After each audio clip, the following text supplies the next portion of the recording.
மாண்புமிகு துணை முதலமைச்சர் உதயநிதி ஸ்டாலின் அவர்களே, மாண்புமிகு அமைச்சர் நேரு உள்ளிட்ட அமைச்சர் பெருமக்களே, தலைமைச் செயலாளர் முருகானந்தம் ஐஏஎஸ் அவர்களே, காவல்துறை தலைமை இயக்குநர் திரு சங்கர் ஜிவாலல் அவர்களே, அரசு உயர் அலுவலர்களே, உங்கள் அனைவருக்கும் அன்பான வணக்கம்.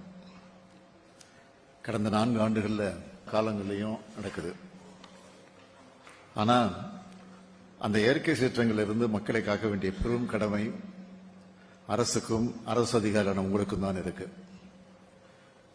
இப்போ நாம தென்மேற்கு பருவமழையை எதிர்கொள்ள இருக்கிறோம்.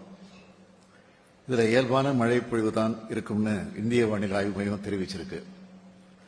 என்னதான் நிலத்தடி நீர் பெருக்கம், காவேரி டெல்டா மேலாண்மை உள்ளிட்டவற்றுக்கு இந்த மழை துணையா இருந்தாலும் மேற்கு தொடர்ச்சி மலை மாவட்டங்களில் ஏற்படக்கூடிய கனமழை, திடீர் வெள்ளம், நீலகிரி மலைப்பகுதிகளில் ஏற்படுகிற நிலச்சரிவு போன்ற பாதிப்புகளையும் இதனால நாம எதிர்கொள்ள வேண்டியிருக்கும்.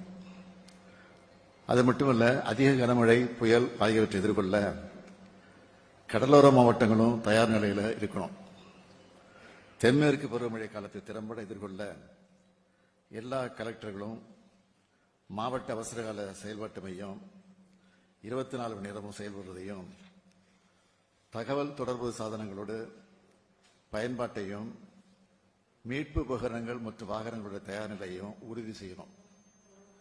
பேரிடர் மீட்பு மையங்கள் தூய்மையாகவும் மின்சாரம், உணவு, குடிநீர் போன்ற வசதிகளோட தயார் நிலையில் இருக்கணும். செய்திகளை உடனுக்குடன் தெரிந்து கொள்ள கீழ்கண்ட கேபிள் மற்றும் டிடிஎச் நெட்வொர்க்குகளில் எம்நாடு செய்தி தொலைக்காட்சியை காணுங்கள்.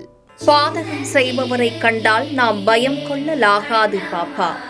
மோதி மிதித்து விடு பாப்பா, அவர் முகத்தில் உமிழ்ந்து விடு பாப்பா. அண்மை செய்திகளை உடனுக்குடன் தெரிந்து கொள்ள இணைந்திருங்கள் எம்நாடு தொலைக்காட்சியுடன்.